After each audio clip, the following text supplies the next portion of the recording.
Merci, Dr Franco, pour cette belle présentation qui va probablement susciter beaucoup de questions. On va maintenant prendre des questions et des contributions sur les deux derniers. La superficialisation par lipectomie et l'intérêt de l'écho-Doppler.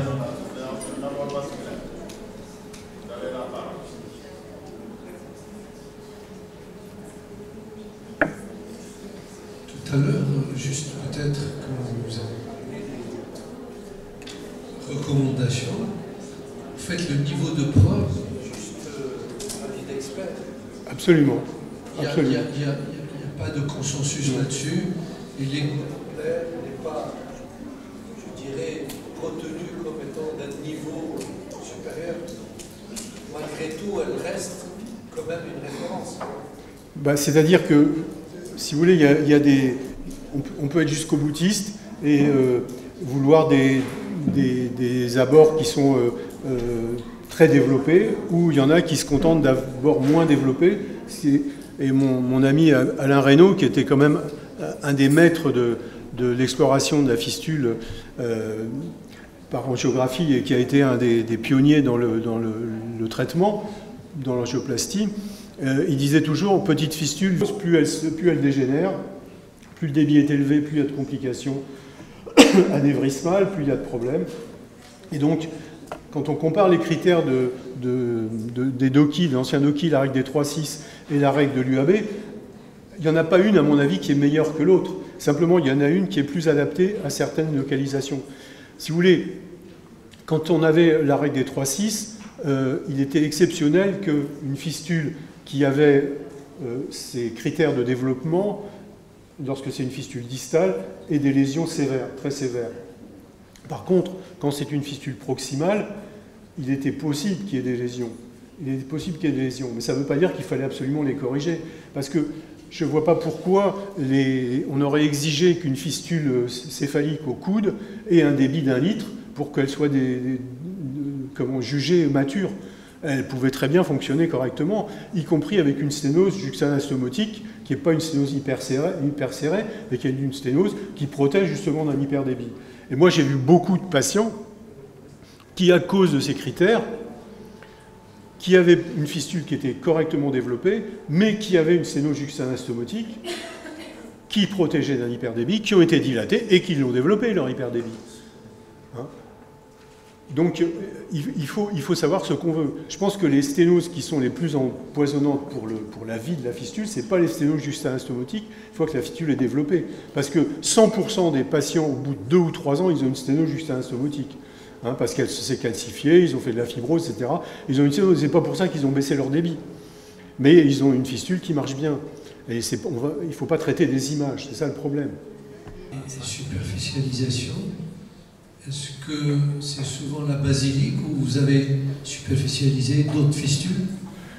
Alors là, sur les superficialisations par lipectomie, c'est jamais la basilique. La basilique, je la superficialise en la transposant.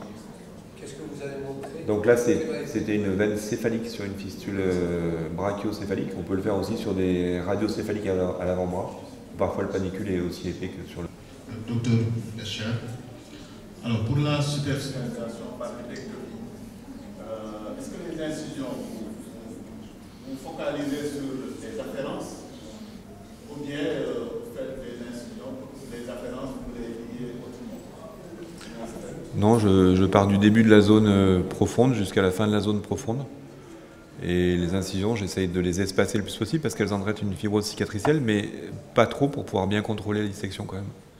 Donc en gros, ça va être tous les 3-4 cm. Une autre question pour le Dr Franco. Alors, concernant l'hyperdébit, est-ce qu'il faudra se contenter sur la valeur ou bien pour le traiter, ou bien il faudra plus valeur et retentissement hemodynamique? Qu'est-ce qu'il faudra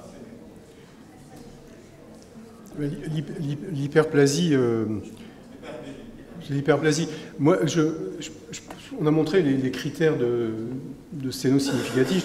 Je pense que Des hyperplasies, il y en a beaucoup. Il y a beaucoup d'hyperplasies, y compris des hyperplasies qui sont induites par les ponctions. Donc, c'est l'hyperdébit. Ah, moi, excusez-moi, j'étais parti sur l'hyperplasie et non pas sur l'hyperdébit. Et sur l'hyperdébit, il y a une excellente présentation demain matin. On oublie.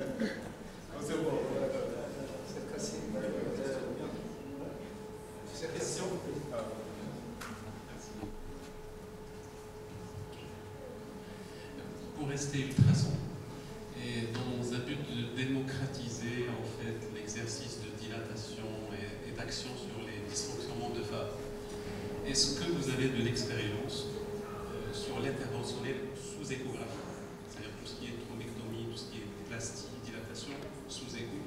Ça va certainement démocratiser l'action, parce que ça coûte, les salles de cathé, les salles de vasculaire ne sont pas toujours disponibles dans notre contexte africain. Alors, personnellement, moi, j'en fais pas, parce que de toute façon, j'avais pas le temps de me lancer là-dedans. Mon ami Pichot en a fait un certain nombre, je pense une petite centaine. Alors, moi, je suis tout à fait favorable à ce qu'on fasse des dilatations sous écho quand c'est des dilatations simples. C'est pas la peine d'irradier les patients, mais par contre, les gens qui vous racontent qu'ils ont fait des dilatations artérielles sous écho, qu'ils sont allés jusqu'aux veines centrales ou en tout cas proximales, je pense qu'ils sont ou ils mentent ou ils sont complètement inconscients, quoi. Parce que le problème quand on commence à faire des dilatations artérielles, c'est qu'on ne maîtrise pas ce qui se passe en aval. On est sur la zone de sténose, très bien, mais on ne sait pas ce qui s'est barré en aval. On peut avoir quelques surprises. Alors à moins de mettre 3 échographes en série pour pouvoir avoir une sonde sur l'amont, une sonde sur l'aval, une sonde sur la distalité, je ne vois pas très bien comment on peut être fiable. Et donc il faut arrêter les conneries. Mais pour les sténoses intermédiaires, qui sont fréquentes, les sténoses de parcours, je pense que c'est une bonne technique. Qui permet d'aller vite.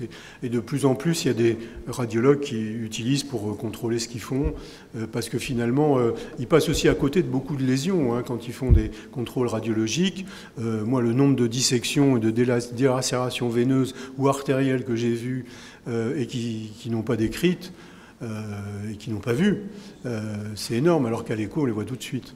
Donc je pense que d'utiliser l'échographe en complément, ça peut être utile pour beaucoup de sténoses, mais essentiellement pour les sténoses intermédiaires, parce que faut quand même pas oublier qu'il y a quand même un certain nombre de veines qui explosent quand on les dilate. Alors contrôler sous échographie la rupture, mettre le stent couvert éventuellement, etc. Moi je veux bien, mais enfin, donc moi j'ai toujours considéré qu'on fait bien que ce qu'on fait souvent et qu'il fallait s'en tenir là. Et pas vouloir tout racler et pour dire moi je suis... Non, faut arrêter. On peut travailler à plusieurs équipes, à plusieurs mains. D'ailleurs, c'est ce que fait Olivier Pichot. Il travaille avec Carmine.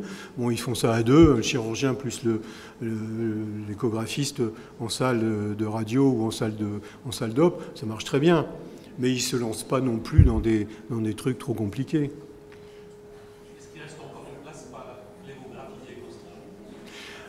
Oui, il en restera toujours, parce qu'il y a des malades qui sont tellement compliqués que la phlébographie, ça reste un très bon examen.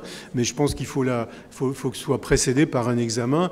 Et très souvent, lorsque passez-moi l'expression, le patient est trop tordu, eh ben, on demande un complément, que ce soit un angioscan ou une phlébo ou une cavo. Hein, il faut savoir le faire, quoi. Chacun doit connaître ses limites. Hein.